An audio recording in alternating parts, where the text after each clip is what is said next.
Good morning mga lodi, mga idol, mga ma'am and sir. Good morning po sa inyong lahat. Welcome po sa aking YouTube channel mga idol. For today's video mga idol, ang gagawin natin doon sa taas ay magli-layout tayo ng pangkisame natin. So yung ito palang ginawa ko kahapon. Ito, mga to. Nalagyan ko na lahat. So single breaker lang yung nailagay natin dyan. So okay na rin yung pati yung sa labas. May metro na. Ayan. May metro na. Ayan. So okay na po yan mga idol, no? So may mga ilaw na po yan mga idol. Ayan, nag-temporary lang ako. Ayan. So meron na rin to dito sa temporary lang din ako. Ayan, may ilaw na rin niya. May switch na rin dito. So ang gagawin natin guys ay magkikisame tayo. So magli-layout muna tayo. Elevation tayo para sa ating elevation na at doon ikakabit yung yung wall angle natin. So samahan niyo ako guys at panoorin niyo ito.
Ito yung mga idol, nakabit ko na yung yung wall angle natin.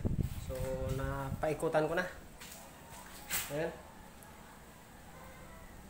Ayan, paikutan ko na ng wall angle, no. Ayan, paikot diyan. Ayan. Ayan, hanggang dito. Ayan. So ang isusunod naman natin mga idol, no, yung metal paring naman. Isasampan natin 'yan. So, ilagay lang natin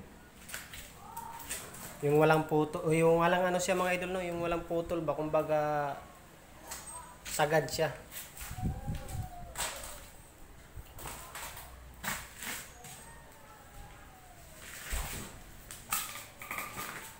Hirap talaga pag wala kang kasama mga idol, pag lalo na ganito kisame. So walang tagahawak. So ang kailangan talaga dito diskarte talaga. Kung paano ma-install to kung wala kang kasama. Paraan lang mga idol, diskarte talaga. So panoorin nyo, isasampa ko yung itong metal paring. So ilihiliran natin yan, 4 feet by 4 feet. So hahanap muna tayo ng eskwala nito.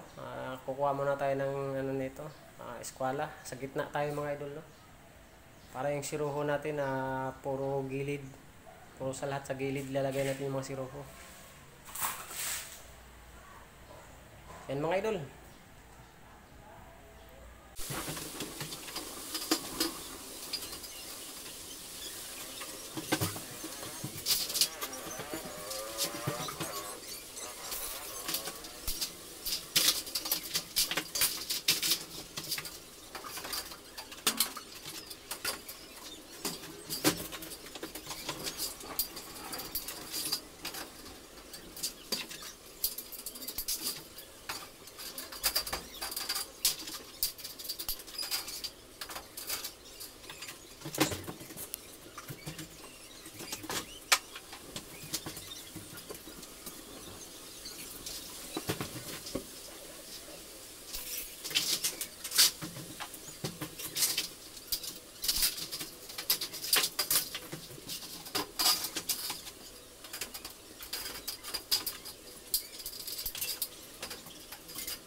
So yun mga idol, no, nailatag na natin yung pahaba, yung buo, yung wala siyang putol. So nailagay natin 7 piraso mga idol, no. So hindi pa na nakapix yan mga idol, no. So ilalagay natin siya sa tamang sukat. Sa tamang sukat siya mga idol, ilalagay natin siya. Para i-fix na natin yung bawat dulo para hindi na siya gagalaw. Tapos ang isusunod natin yan mga idol, no, isingit ko yung caring channel. Nagpalagay may-ari ng caring channel, no. So 3 piraso. So antay lang natin kasi in order pa lang ngayon. So habang inaantay yung caring channel mga idol, fix muna natin yung dulo-dulo nito. So abangan na mga idol. So dumating kasi yung may-ari.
So yun mga lods, no?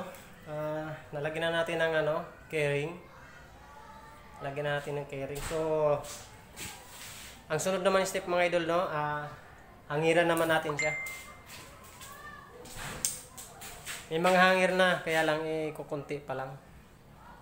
So, kailangan natin hangiran para matibay, para hindi bumagsak yung kisamin natin or lulundo.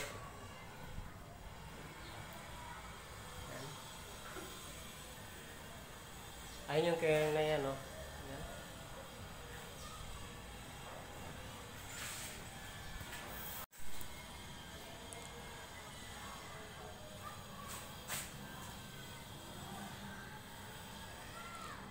Ayan.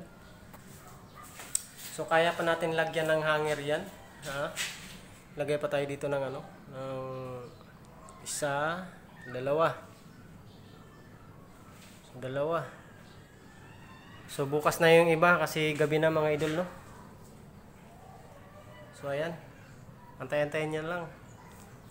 Step by step to mga idol.